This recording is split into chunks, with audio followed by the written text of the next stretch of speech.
Hello and welcome to the Hispanic Patriot podcast, everybody, a weekly podcast broadcast live from a secret, undisclosed location in the heart of the great state of Colorado. Here we speak the truth, the whole truth, and nothing but the truth, so help us God. My name is Nicholas Rosso, and without further ado, I would present to you all our fearless Patron, Hugo Chavez Rey. Unfortunately, he is in Peru right now. Our fearless Patron in La Patria de los Peruvianos. So give it up for the Hispanic Patriot, singular today. Welcome to the show, everybody. Tonight, we have a very important guest for you all. You saw our series bringing you the top 3 Colorado Republican Party chair officers, and now we are proud to present to you the race for the governor's mansion. And as we used to say in my horse racing past, they're off! We already have many contenders, and tonight, we have one for you today. Tonight, Hispanic Patriot Podcast brings to you former Congressman Greg Lopez. We've got some important questions for Greg, some of whom are from our audience, and we want to thank you all for joining us tonight. But before we go any farther, guys, you know what I'm about to ask you, don't you? I want to ask you guys, I am asking for your like, your comment, and your subscription. Make sure you hit the notification bell to get all of our videos, shorts, live shows, and updates. Follow us on all the platforms, YouTube, Rumble, X, Twitter, and Facebook.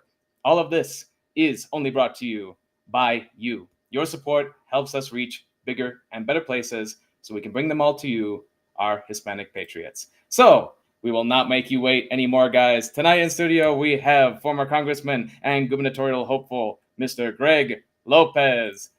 Give him a strong welcome to the show, everybody. Hello, Greg. How are you doing? I'm doing good, Nick. Hey, it's a pleasure to be on your show tonight. Of course. We are going to miss Hugo today, but we're going to give him a good show to watch. In La right. Patria de Peruvianos. Look at that. Well, Greg, please, without further ado, introduce you again to our audience. You've been on the show before, but for all those new subscribers and viewers out there, let them know who you are. You know what? It's a pleasure to be here tonight with everybody. And, for those of you that may not know me, I have been in Colorado resident for over 38 years. I just recently came back from Congress. I was the congressman for the 4th Congressional District. I took over for when Ken Buck resigned. So the district was 740,000 people. And it's really went all the way up from all the way up to Nebraska, all the way over to Kansas, all the way down to Oklahoma, and pretty much the entire eastern side of Colorado. And as you know, guys know that, look, I've always been a fighter for this state. Yes, I am back, and the reason I'm running for trying to get the nomination for the 3rd time to be the Republican nominee is because, as you can see, the state's just gotten worse. Over the last 7 years, we've seen what happens when you have a one-party rule in government, right? With prices, from Illinois, we know that. Oh yeah, prices are rising. Affordability is an issue. Our educational system is really not educating our children. We also have crime in the streets. Look, it's very simple as far as I'm concerned. For 2026, the people of Colorado have a choice to make. They're either going to support a change to bring hope back into Colorado and make Colorado the state that we can all be proud of, or it's going to continue down the same path, which we know over the last 7 years, what they've done at the Capitol and with our governor, we are now worse than California as it pertains to gun laws, as it pertains to life. There's so much that we've lost, and it's time that we make Colorado again. Well, amen to that, sir. There you go. Well, I'm sure that all of the candidates would really love to have that. And coming from Illinois myself, I definitely know what happens when the state turns fully blue. We do not want that, folks. You all know that. So let's talk about, Greg, how you are qualified. How are you the man qualified to turn this state around? And more specifically, all of the candidates so far announced, they have legislative experience. They have experience doing this sort of thing. So, well, you know what? There's experience. What do you think your unique experience? Well, let me tell you this, right? Being a governor is being in charge of the executive branch, not the legislative branch. Very true. So when I was the mayor in Parker, I got elected at the age of 27. I was the youngest mayor elected in the state. And I was not only the mayor, but I was the city manager. So it was a strong mayor form of government. So every department head reported directly to me. So I understand what it means to build a community. I like to kid with people that, if you've been to Parker, everything you like about Parker, I probably did. Everything you hate about Parker, it's probably the guy that came in after me. But I know water, I know transportation, I know zoning, I know setbacks, I know wildlife corridors, I know wetlands, I know transportation. I sat on the board of E470, so I truly understand how to look at the bigger picture and also how to manage 12 to 14 departments that have different focuses and different objectives, but they all come together to create a community or state that we all must be recognizing. I'm the former director of the United States Small Business Administration, so I know the challenges of small business. Which in small business, it's the heart and soul of any community. Walmart and all those big chains, they don't really care about the community. It's true. Small business owners, and there's so many small business owners in the state of Colorado that we need to help them be successful. So those are just some of the qualifications that I have as it pertains to how to govern and how to be the executor of the executive branch for the state. Very nice, very nice. I love that you did that, man. This is quite amazing, honestly. I talk about the legislative experience, and you have that pride in being the mayor of Parker. You have that pride in your executive, and the community building. That is so fantastic. And, there is a lot of community-based strength in the current candidates. Everyone seems to come from a very strong community we have in the state of Colorado. So Scott Bottoms, definitely huge amounts in the evangelical community. Very beautiful community there. We have Mark Baisley, very strong with the business community. But being on our show, I don't think I need to tell you guys what community Greg Lopez is very well known for. So given your community with the Hispanic people in Colorado, how do you plan to rally this base of supporters, the Hispanic community? And more importantly, perhaps, how do you plan to bridge the Hispanic community with the other communities, the other diverse communities, not only of origin, but of opinion here in Colorado? Right. Well, look, Nick, the thing that you need to understand, and a lot of people need to understand, is that there's 22% of the population of Colorado is Hispanic. The voting bloc of the Hispanic community is rising, and it's waking up. And most importantly, they're conservative. The values of the Hispanic community are faith, family, and freedom. And this is what we stand for. And so I'm bilingual. I can go into any community and engage, whether it's the Black community, the Hispanic community, because I was a former president of the Denver Hispanic Chamber of Commerce. So I used to be a Democrat, right? And I know exactly what they're going through, and the mantra that, the Democrats are for the poor and the Republicans are for the rich. That's totally backwards. And so I've been in those communities, and they're thirsting to go to a party that actually respects them, that listens to them, and more importantly, that's going to look for their future. Look, we all know that Colorado is really turning into California. We know that the Republican voting base is not going to be enough to get us elected. So I'm going to make sure that the Hispanic vote and the unaffiliated vote understand the vision that I have for this state. I'm not going to fight against things. I'm going to fight for people. I'm going to fight for the parents, the right for them to be able to know what their children are learning in school. I'm going to fight for the small business owners to make sure that government is not strangling them with overuse of regulations. I'm going to fight for the police officers, that they can have the ability to protect our streets and get the criminal element off the streets. I'm going to fight for the farmers and the ranchers that provide our food, that are really the supply chain for what we feed. Right? I'm going to fight for people. And there's so much that needs to be fixed, but that's what I'm going to be doing. And that's how I'm going to get the Hispanic community to understand that they are voting in the wrong direction. It's time for them to vote their beliefs and their values. Absolutely. So I couldn't agree more. Here on the Hispanic Patriot podcast, we absolutely agree with that. It reminds me kind of that horrible thing that President LBJ once said about the Black community, which many of you will know, but I'll have those folks, he used a different word, voting Democrat for the next 100 years. If Democrats wanted the Black community to vote for them based on disrespect, I think that the Republican Party is offering that the Hispanic community come into our party for respectful reasons, because we respect their values. And one of the disrespects that I've been seeing lately, and we've all been seeing it in the State House, is this bill that threatens to take children away from parents who don't agree with gender ideology. And given, let's say how passionate our community is, how religious it is, sometimes how brash and very honest and open our community can be, on our culture is. Doesn't this new legislation disproportionately affect our community, our Hispanic community, but more parents and other people who are choosing, despite the dangers of the modern world, to have children?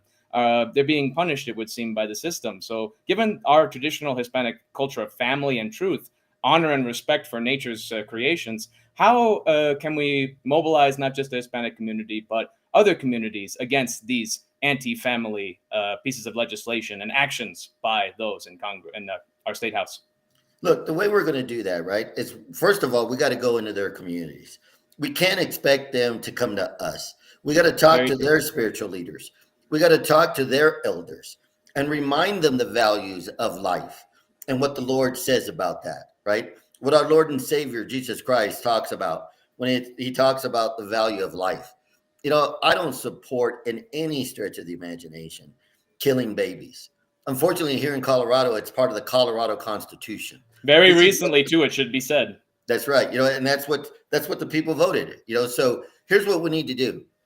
We need to be compassionate. We need to be bold, but we need to make sure that we hold our values in check and our morals, that we don't waver on those, because we need to be strong, conservative individuals that fight for families, that fight for the fact that there's only two genders. There's not 15 or 30, and we got to stop promoting this think gender. And that's what I call it, think gender. There are people that think that there's a different gender, but when you follow the science, that's not true. So let's not continue to promote that. Let's make sure people understand that there's only two genders, like President Trump has said. These are the conversations that we need to have out there in the communities, out in the neighborhoods. And that's what I plan to do. Very nice, very nice. I've often been an advocate of that myself. Actually, very funnily enough, back in Chicago, some of the only friends that we had being grown-up political kids was actually the Gay Straight Alliance, because they were the only ones interested in politics. And we know that we have a strong log cabin Republican base here, especially in Denver. So, as many people disagree or agree with any piece of culture, this is about politics ultimately and protecting children. So, which children, I think we can all agree, should be outside of politics. They should not be touched by politics. And yet they constantly are. And I love what you said about that, about strength, how we need strong candidates and strong leaders to defend our communities against these sort of legislations. So, but with that being the case, there is a huge argument in the state right now on how we get those strong candidates. And of course, it is related to the open primary. The whole state is talking about it. The whole Republican Party is talking about it. So right here, right now, sir, do you support, and potentially would you commit to continuing to support the efforts to end the open primary in Colorado? And do you believe that it is in fact unconstitutional? Could it even prevent someone as strong as you from winning this primary election? Well, look, you know what? In California, it's already been challenged, right? The Constitution, if we challenge this, the United States Supreme Court, I'm a firm believer they're going to say it's unconstitutional, because we are a membership club. You know what? You have to be a member of the Republican Party to be able to vote for the leadership. Unfortunately, right, there was an initiative that got passed that said that's not the case. I believe it's the right thing to do to say, look, we need to have the members select who it is that they're going to put onto the ballot. Unaffiliated voters get to vote in the general election. Unfortunately, when this issue was coming forth, the Democrat Party and the Republican Party didn't fight hard enough to keep it off the ballot. Look, as a candidate, I have to focus on connecting with people. I have to focus on the day-to-day issues that people are struggling with. This is a political discussion that's going, should we do this? Should we not do this? I'm going to go in whatever direction the party decides to go, because it's very important, though, that we understand that the candidates have to get the votes to win. Look, when you have 1.9 million registered unaffiliated voters, 1.1 million registered Democrats, and 945,000 Republicans, there's over 2 million people that don't think the way we do. So candidates must go out there and change the narrative of who the Republican Party fights for and the values that we stand for. This debate that's been going on for years, I don't know who's going to resolve it, right? You've had individuals tell the Central Committee that they need to sue. They've voted on things, and yet leadership, for the last 4 to 6 years, they've even ignored the direction of the vote of the Republican Central Committee. So how is this going to get resolved? I'm not sure. But at the end of the day, at some point, we got to start focusing on supporting the candidates, because if we keep fighting internally, we're going to lose the state again. And so we can't afford to lose the state for another 4 years. That actually reminds me of a military doctrine in World War II that I heard, which is if you see a minefield, attack as if the minefield was not there. I think your argument being that we have to reach Democrats that will be voting in our primary one way or another this election coming, and that we need to focus on that. So with that being the case, sir, there is a Democrat issue, or at least an issue that I've even heard, rumblings among the Democrats, which is, especially in rural areas, which is this gun bill. We have, and many interested in the state, especially here in El Paso, are very interested in gun legislation here. And so what I want to know, sir, is, the feeling is that they're trying to disarm the people, that Jared Polis has sort of ripped up his libertarian credentials, if you will, and, burned them and stomped on them a little bit by signing that bill. And that, so what I want to ask you is, with all of these struggles that we have, protecting our guns, protecting our state party, by protecting our children in the schools, how are people, especially in the Hispanic community, supposed to feel any safer with these social issues if they have to worry about criminals knocking on their doors or people trying to abduct their children and them not being able to have the weapons to defend themselves? And especially since apparently we don't understand enough English to get a voter ID. So I'm not really sure how we're supposed to, keep up with all these new gun laws. I really don't know. Right. So how are we supposed to do that, sir? How are we supposed to not become criminals by the system? Here's the deal, right? Look, I'm a concealed carry guy. I carry, right? I believe in the Second Amendment. And Amen. This is what people have forgotten, right? The Constitution under the Bill of Rights, those bills were designed to remind government what they were not supposed to do. This is not for the people. That was written for government to recognize that you shall not infringe upon the rights of the people. And it's interesting to me that every elected official raises their right hand. They take an oath of office to defend the Constitution of the United States and defend the Constitution of Colorado. And in both constitutions, it clearly states that individuals have the right to bear arms, and government should not interfere with that or infringe upon it. And so what we're seeing here is that government is ignoring the Constitution because they believe that they know what's best for us. They believe that it's their worldview that's going to make things safe. And yet we know this, right? For the last 7 years, what's been happening with crime? It's been increasing. We have gangs, the cartels from Mexico coming in here, right? We see what's happening. And so the Hispanic community, just like any community, they want their family safe. And they don't want to be told that they can't legally own a gun or be able to get the ammunition to defend themselves. That is just wrong. And so we must continue to push back. And here's the other thing. This gentleman, I think he's in the House, Tom Sullivan. I understand that he lost his son. I wouldn't wish that on anybody. But you know what? He's got revenge in his heart. He wants to believe, he truly believes that he can save lives by taking away the guns from people. He's not even interested whether you're a good gun owner or not, right? He forgets that it's not the gun that creates the destruction. It's the person holding the gun. He doesn't want to believe that. He wants to believe that we all are at some point going to become unhinged, that even if we do have a gun, we're going to use it in the wrong manner. And that's not what Colorado's all about. Look, we are ranching, we're farmers, we're hunters. We live in the outdoors. And so he's misguided, and it's unfortunate, the tragedy that he went through, but we must defend our constitutional rights to the extreme, which we will let them not take our guns. We will not let them take away our rights, because that's not what America's about.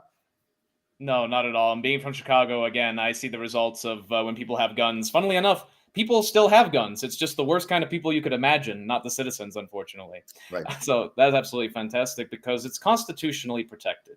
That's really the biggest thing we want to say. And speaking of the Constitution, there's been a lot of rumblings lately, and this is a very important question because I think a lot of the viewers want to know how committed the candidates for a Republican seat for governor are, especially to President Trump, given that the governor will be with him for 2 years. And so there has been a little bit of disagreement among Colorado Republicans on specifically the Trump tariffs. And we've heard from Congressman Jeff Hurd about questioning whether Trump even has the power constitutionally to enact these tariffs and this restructuring of the global trade system. And I just wanted to ask you that, given your history of being in Congress, what do you think about the constitutionality of Trump's tariffing abilities, if you will? And what do you think about the congressman's criticism of Donald Trump? Well, look, I think, you know what? I think his criticism is premature. I think that when you're the head of the executive branch and there's nothing in the rules, there's nothing in the Constitution that says you can't do certain things to be able to manage commerce, because if the Secretary of State, which negotiates all this type of stuff, right? And when we're being charged a lot more for years and he's just trying to balance the equation, I think there's a lot of fear in people that don't understand the economy. They don't understand how the market works, right? All they hear is tariffs is going to go up. And somebody says, well, if it goes up, that means that our prices are going to go up. Nick, one of the things I'll tell you is that, a lot of people are in denial that we are in a war. Very true. It wasn't, people in World War I and World War II, they had to make sacrifices. They had to make real sacrifices to be able to build the tanks and be able to send our men and women into harm's way. We have forgotten that when we are in a crisis situation, Americans must make sacrifices. We must make sacrifices to protect our freedom. Otherwise, we're going to lose them. I champion what President Trump is doing. The jury is still out for me, but I'm going to give them at least 6 months, if not a year, to see what the tariffs are going to do. But when you have somebody that's starting to get nervous, other leaders of other nations, because he's saying he's going to do this, that means he's got their attention. That means that they're going to start listening and at least being reasonable on how we're going to do the world commerce and how we're going to make sure that every nation is playing fair as it pertains to importing and exporting. And that's really what he's trying to do right now. Very true. Absolutely true. I see a lot of libertarian economic arguments against it, but at the end of the day, I've heard this beautiful quote, no gold, no diamonds, no money can replace the country. Right. And when the country's interests are threatened, economic power is, that's what we have in spades, luckily, here in America. They haven't destroyed it yet. So, and I think we both agree, especially being here in Colorado, that a big part of that power, liquid gold, the fact that we have so much oil and natural gas. And I think people don't really know how much oil and gas Colorado has. It is, It might not be as big as Texas, but it is very large. It is significant. Yeah. And here's the other thing that people don't understand. Everything that we wear, everything predominantly 80% of the stuff that's around us comes from oil and gas. True. When I tell the ladies that, hey, how would you like to not be able to wear your yoga pants anymore? They're like, what are you talking about? Well, that fabric. That's a big one right there. Right? That fabric comes from oil and gas, right? It's the byproduct, right? And the whole thing with the windmills, right? The wind turbines is like, wait a minute. The grease that they're using to, lubricate those, where do you think that's coming from? It comes from oil and gas, right? There's a lot of byproducts that we use from the oil and gas industry, but nobody wants to talk about that. Nobody wants to study that. Everybody just thinks that oil and gas is bad for the environment. It just comes out of the gasoline pump at the gas station, and that's about it, right? Right. So you would commit, sir, to drill baby drilling here in Colorado, opening up as many permits as possible, making sure that we can get that out of our economy here in Colorado, because from what I hear, especially from the oil and gas industries, they are not being very respected in this state. And they very much want to see an expansion of oil and gas drilling in this state. So would you, as governor, sign off wherever you can to help that industry grow here in the state? You bet I would. You bet I would. Look, a lot of the communities, a lot of fire districts, a lot of school districts rely on that servants tax. And the oil and gas industry, they're very careful about the environment. They live here too. Very This is true. their state, right? They don't want to pollute any water. They're not going to do anything that's going to hurt their family. But look, we have a natural resource that is under us, that it's there for a reason. It's not just for Colorado. We will be helping families across the entire That's country. true. That's true. And this is what we need to focus in on. We need to recognize that there is an energy that we're sitting on, and there's nothing wrong with oil and gas. Look, I am a strong supporter of nuclear power as well. Same here. And so I'm glad that they at least added it to the definition in this session. But you know what? Let's be true about what we do. You cannot replace oil and gas in the next 10 years. Even if you wanted to, it's not going to happen, right? So let's just make sure that we are doing the right thing for everyone here in Colorado, because families are struggling. They're struggling. The price of gas is really crippling them.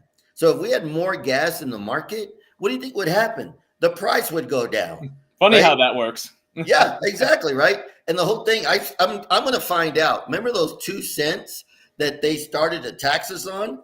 And it was supposed to go to roads, and it's supposed to where are that money going? That's a very good question. Maybe it went the same way as our marijuana money, and all the other things. Yeah, and we're 1.2 billion in the hole. That's just wrong. But It absolutely is. I am a strong advocate for the oil and gas industry.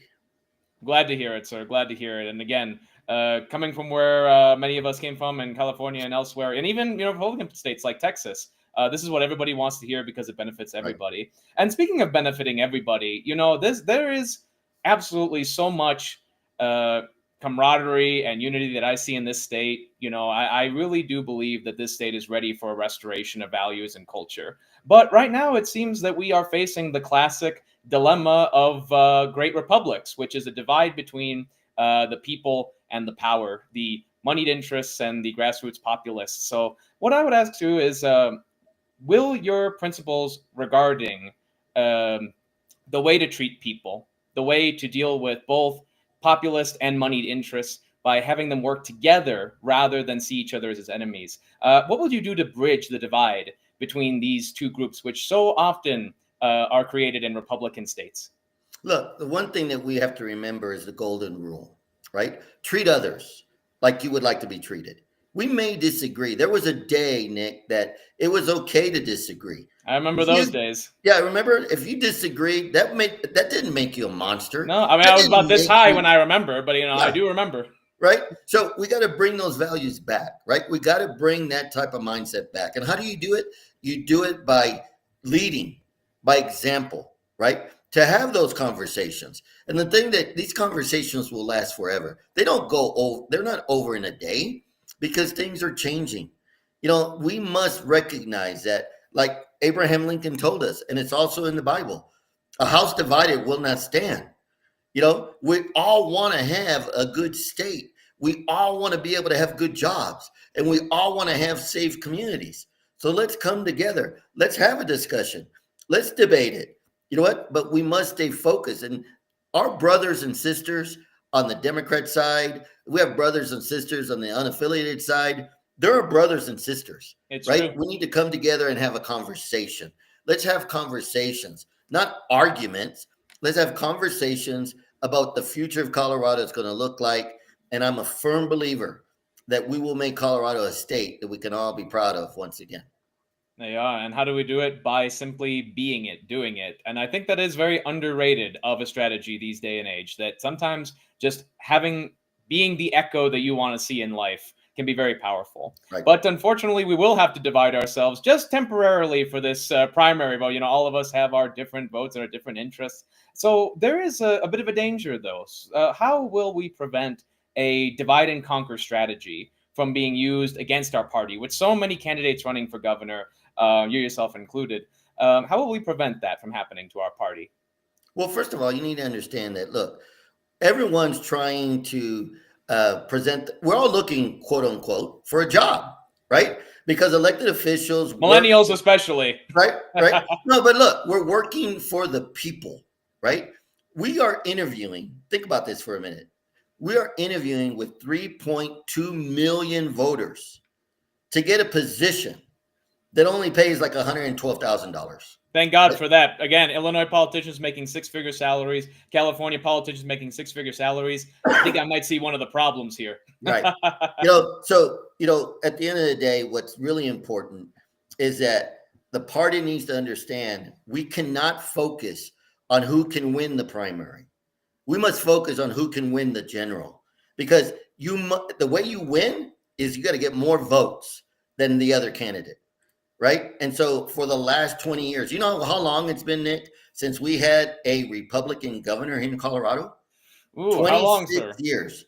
Knee high to a grasshopper, I was. Yeah. 26 years was the last time we had a Republican in the governor's mansion.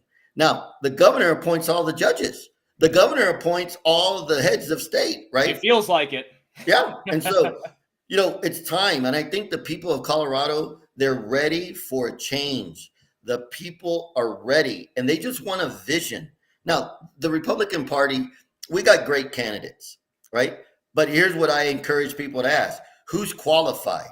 Who's actually traveled the state? Who actually knows the economy and small business and transportation and water and air quality? Who understands, intergovernmental agreements? Who understands how to not only be the executive, but also be the representative? Someone that will listen to the people, regardless of what party they are. See, as the governor, I'm going to represent everybody, regardless of whether they voted for me or not. That's how we're going to do this. And so at the end, we should all come together after the primary. Some of us will and some of us won't, but at the end of the day, votes come from both the unaffiliated bucket, the Democrat bucket, and the Republican bucket. The Republican bucket is not going to get us elected. We must get votes from other buckets. And that's what candidates should be focusing in on.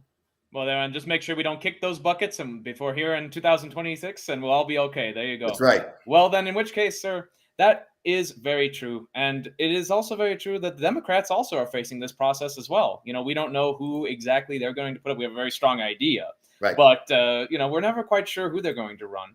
So This is going to be a contentious race no matter what. Given that being the case, I want to ask you something. What are your top 3 priorities if you are elected to this office? And what is going to be your biggest challenge to getting there? Look, my biggest challenge to getting to the governor's office is the Republican primary. It's not the general election. So you're not worried about the Democrats then, are you? I'm not. I am not worried about the Democrats.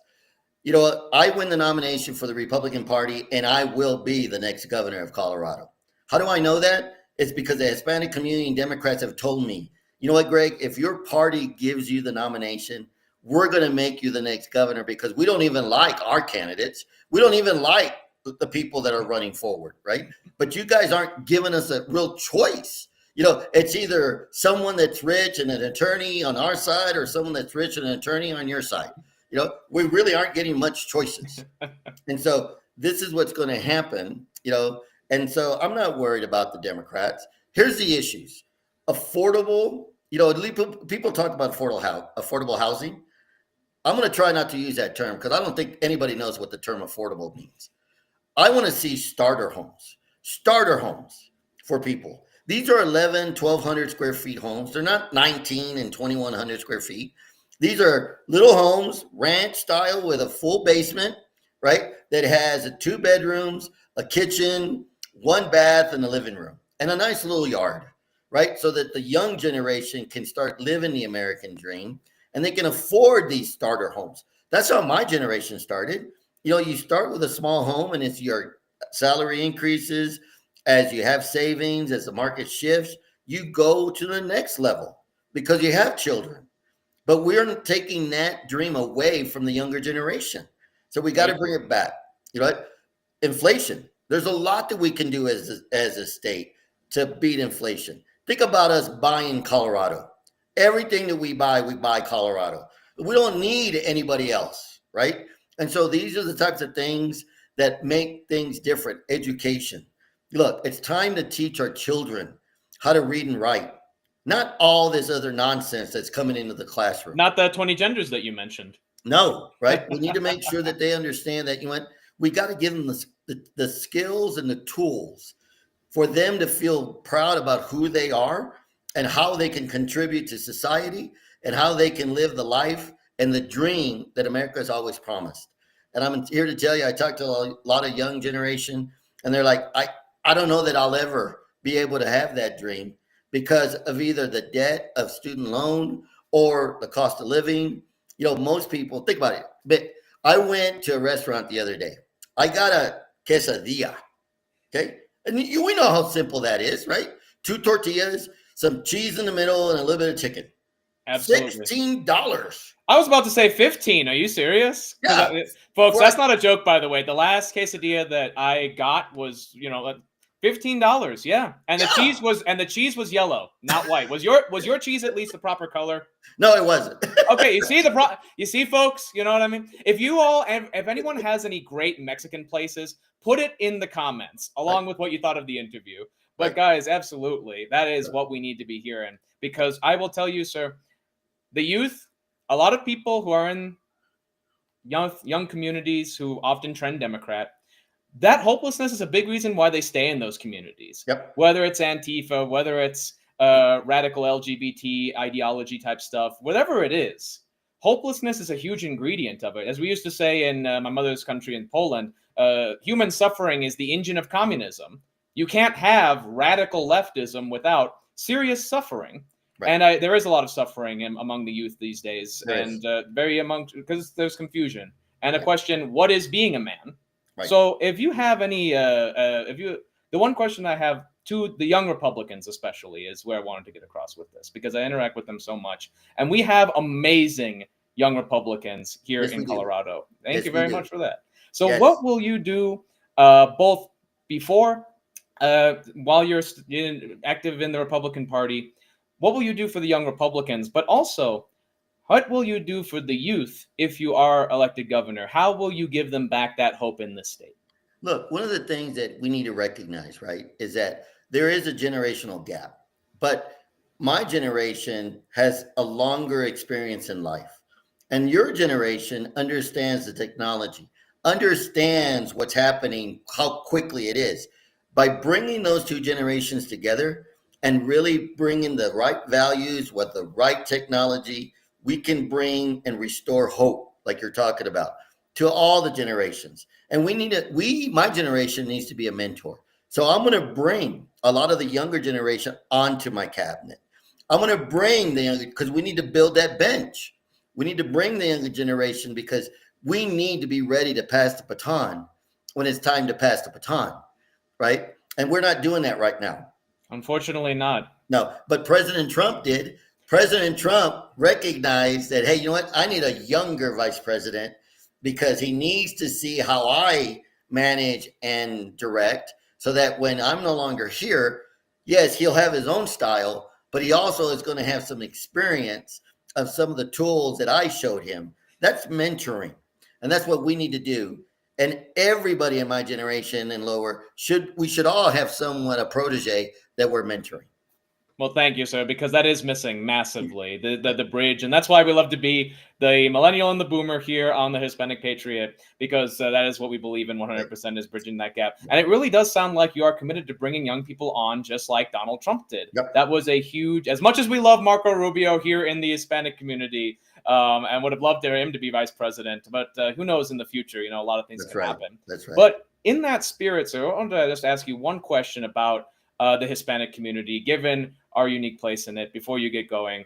The Hispanic community has grown by leaps and bounds in this country. I mean, you probably have better experience of it than I do, going from within just a few decades being commonly seen as gardeners and workers and, all these things to the third most powerful position in the country. It's quite an amazing jump. So I want to ask you what do you think this jump is caused by? What do you think is motivating Hispanics to be integrated into the universal mission of liberty and freedom of the United States? And does it have anything to do, you think, with our origins, coming from many diverse origins ourselves and bringing together a society of Spanish and Native and many other cultures like we have in the United States? Do we have a unique mission here in the United States to restore its greatness? Yes, I'm here to tell you, Nick, that without the Hispanic community, we're going to lose America.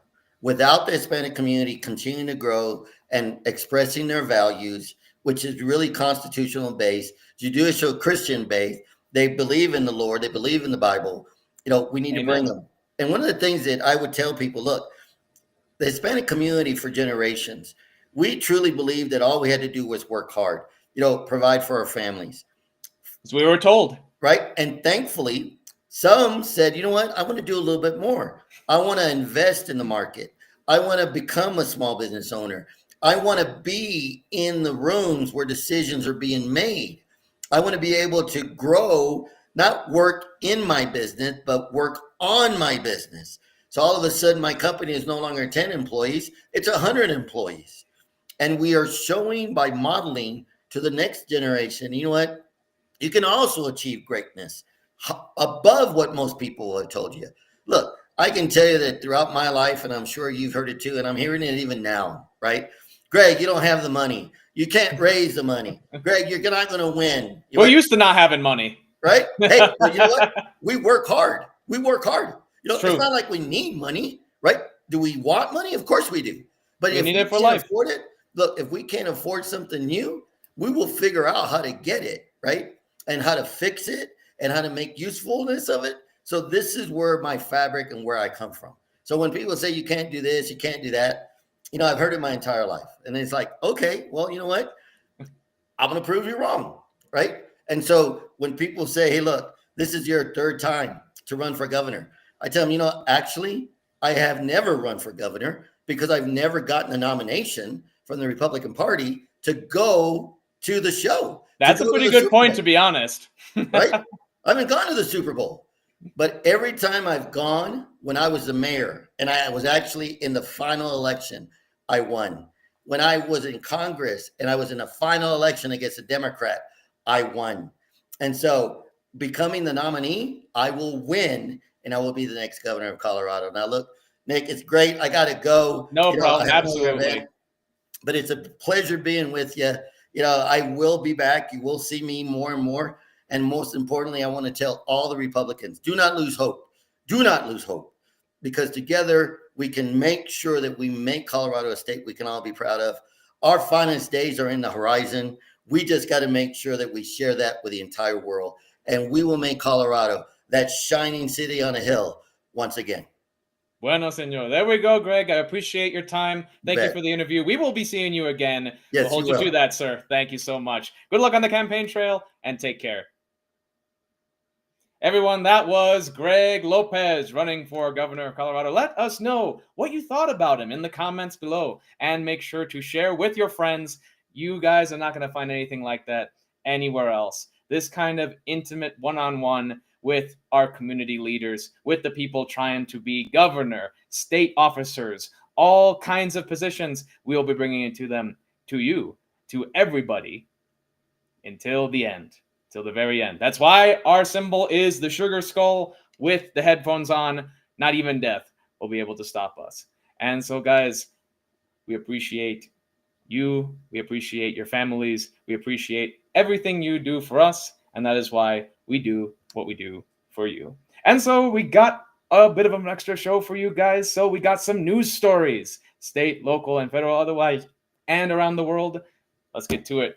So we have very, very important news about the tariffs. We talked about it. We discussed it with Greg Lopez. What we have here is what I honestly think of is a thing of beauty, honestly. What can only be described as an omni-front confrontation to upend the global trading system initiated by our very own President Donald Trump. So, what are these tariffs about, guys? Everyone seems a little confused by them. A little bit, what's going on? Our prices are going to go up. The consumer price index is going down. What's with all this? So, guys, what do we have in the Republican Party? We have a lot of economic knowledge, And I think that economic knowledge is going to play very well into the gubernatorial election, because we need to make Colorado wealthy again. We need to bring down the taxes. We have a lot of things like this. But how are we supposed to do this on the state level, guys, unless we support Donald Trump on the national level with these tariffs? Because a lot of the global confidence in our economy strangely comes from confidence. We need to be confident. We need to be able to know that buying American means buying quality again. We need to know that when we put these tariffs on other countries, it's to gain benefit for our own country. now, what's going on right now that has gotten a lot of people debating, let's say, is that the rest of the world is fighting back. How strange is that? It's almost like people didn't think that Donald Trump would know that the rest of the world would fight back and that would be part of the strategy. Because, folks, what we have right now is Trump putting immeasurable tariffs on only one country. Why? Well, because he's taking the tariffs off all the other ones, as it turns out. So, who's the only country that we have tariffs on now? Take a big guess. Did you guess China? I know that y'all guessed China. It is China, guys. We are concentrating these tariffs against China when the rest of the world already is prepared and paying attention, as we talked about in the interview. And what's the ultimate goal? Again, what we talked about in the interview. Oil prices. Oil prices are key to everything. Why are oil prices key to everything? Because like Greg said, it relates to every single product that you buy out there. Every single thing that you purchase had to get somewhere by some machine that uses oil.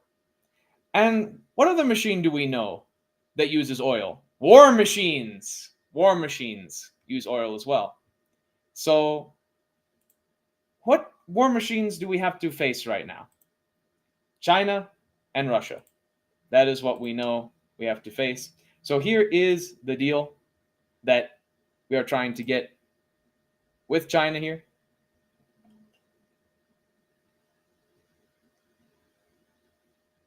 And what we are looking for is the number. The number, guys. 145%. 145% tariffs. You guys all saw the chart that Donald Trump had regarding the tariffs, what countries they would be against, etc. This is the highest by far. By far. What are we trying to say here? We are trying to say no more cheap Chinese imports. The cheap garbage stuff that is being made in China that we don't need, it needs to start being made either in the United States or, barring that, Mexico. Barring that, we need to bring down the costs of higher quality European goods. We know what those cheap import costs looks like because we actually already have it with food and other goods. Ever wonder if you can find them, why European goods of high quality are so cheap in America, but our own groceries cost $1 million? A lot of it has to do with the fact that countries are ripping us off when it comes to things that facilitate agriculture, especially fertilizer, especially machinery that we need to power our agricultural industrial output. The fact that, guys, it's not just Farmer Joe with his seeds anymore.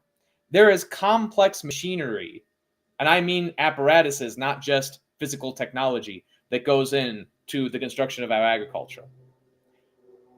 These tariffs will help protect that independence so that we are not used to being dependent on other countries. They used to say in certain nationalist circles in Mexico, and I would love to bring this to the United States actually, is thou shalt not find salvation in foreign governments. When you're trading with a country like China, government to government, country to country, you're dealing with communism. And as we said before, human suffering is the engine of communism. We don't want to trade with China partially because we know we are contributing to the deaths of dissidents and Uyghurs and people who don't need their organs anymore, according to the Chinese government. This is the kind of evil we're trying to face and fight. And how do we fight them? 145% tariffs. That's how you fight evil, guys. And very recently, we might have to contend with even more evil from China because they are already preparing for their invasion of Taiwan. And we need to really hone in on this, guys. Xi Jinping is getting older. All of the intel experts are saying 2027, 2028. These are the years we got to look at. Do you guys remember 20 years prior to that? Russia invading Georgia at the tail end of George W. Bush's second term. That is probably what China is going to try to do to Taiwan. Same thing they did to Georgia, sweet Georgia. The history books will unfold this as the pattern. Do not need your ads. as the pattern of aggression. So what do we have? China launching major military drills all around Taiwan, basically simulating a blockade. Well, what happens when they snap their fingers and decide to make that blockade real instead of just a training operation? But what did Russia's invasion of Ukraine start as? A series of training exercises. It's just a training exercise, bro. We cannot at all be fooled by that. In fact, Taiwan has a population of 23 million. I mean, there are entire U.S. states, many U.S. states that have more population than that even. Taiwan, if people think that Ukraine can't handle Russia, the only thing that makes people think that Taiwan can handle China, billions, a billion plus, etc., versus 23 million, is a sweet and beautiful ocean between them. But it's only a sea. It's not even an ocean. And that strait, that Taiwan Strait, very recently to now, is being filled with Chinese ships that only need one order from a man, Winnie the Pooh, who thinks he's the emperor of China, to turn what is just a little regional conflict, quote unquote, in Ukraine into a world war with a Pacific and a European theater. We are one lunatic's decision away from that. That's what we have to remember, guys. That's really what we have to remember. And so when we talk about being a strong Colorado, we have to remember that we have to be a strong Colorado for the world. Because this is the heart of America. Look at a map. We have oil and gas and rare earth minerals and all kinds of things up in them hills. We need a Republican to protect those hills. Because, guys, in World War, we've already had Democrats. We had Obama, who gave away Crimea. We had a Democrat Congress who turned George W. Bush into the lame duck that couldn't defend Georgia. We cannot make that mistake again, guys. We cannot put a Democrat into office when the world enemies of America want to take another step forward. We can't let that happen. Another reason we can't let that happen, guys, very terrible tragedy took place on Palm Sunday this year, just a few days ago. And I'd like to share that with you guys. And I'd like you guys, if you could, to share it as well. Because this is barbarism that cannot be forgiven. Really can't. Not without something done about it. And it's very sad that the world has gotten to this. So on Palm Sunday, the Russians launched a missile, a ballistic missile, very expensive, at Sumy. This city is very close. So if you think about Ukraine, where it is, it's on the northeast side, close to Russia. And if you think that proximity to Russia means Russian speakers, not the case. Really not the case. Sumy region, Sumy Oblast, not very many Russian speakers, and yet Russia is attacking it anyways. The city itself is far enough away from the front lines, but that apparently doesn't matter to Russia. They killed at least 34 people. This number has actually increased to 47 since Sunday the 13th when this article went up. So 2 ballistic missiles hit the city, enough to hit a bus full of churchgoers, enough to shatter the windows of a church. 117 people were wounded, 15 children, it should be said. About 600 children have died in this war since its beginning. And this is all during a ceasefire negotiated by our President Donald Trump and our Secretary of State Marco Rubio. And yet, the Russians appear to be spitting in the face of our incredibly magnanimous president, who Donald Trump could easily throw up his hands, turn the tables, just completely upend and say, you know what? I'm giving Ukraine anything it wants. Don't call me again, Vladislas. A lot of people think that Vlad, that's not his name. It's actually closer to Venceslas. But linguistics around names aside, there's no lack of clarity for this kind of disrespect. The fact that this is the image that President Putin gives our President Donald Trump during his ceasefire. Personally, I actually find that very insulting. I think the Russians need to be giving America a lot more respect because, they might have a lot of nukes, but we actually have the geniuses that know how to fire him, knew how to make them in the first place. We gave all of this technology, not even give. The Russians stole all this technology. That's what I mean to say, is that the Russians stole all this technology from us that they threaten us with. And now they're threatening innocent civilians on Palm Sunday during our ceasefire. It's just absolutely incomprehensible. We have a statement from General Keith Kellogg, who is Trump's special envoy to Ukraine and Russia, saying that Sumy crossed any line of decency and that we need to remain committed to ending this conflict. We really do. This is happening all over Ukraine. This is happening all over the country. Drone strikes and missile strikes are all over the place. And this is, again, during a time where Donald Trump had negotiated a ceasefire with Marco Rubio. Very, very, very concerning. Unfortunately, we also have to talk about another place that has abandoned Trump's peace efforts, and that is Israel. Israel, of course, is defending itself against brutal, genocidal terrorists. However, they're also launching airstrikes and raids into Gaza during a time where Donald Trump, again, negotiated a ceasefire. Now, we absolutely have the greatest respect for our Israeli allies. But at the same time, again, I think that during Joe Biden's presidency, America lost so much respect that we have our allies not doing what we want them to do. We have our enemies openly spitting in our face by murdering people on Palm Sunday, a holy Christian day, when they know how important Christianity is to our president. And they are blockading Taiwan in the face of all of our tariffs. So, guys, you got to know what bullies think like. When they can't reach us, they reach our friends. China is so angry about our magnificent, terrific tariffs that they are launching this blockade on Taiwan. The Russians are so angry that Donald Trump is tanking their oil market. Many of you on the show have heard me talk about it before, that Donald Trump's works will tank the Russian oil market. And they did not budget for that when they planned this war. Our lower gas prices at the pump, our lower food costs will translate into peace.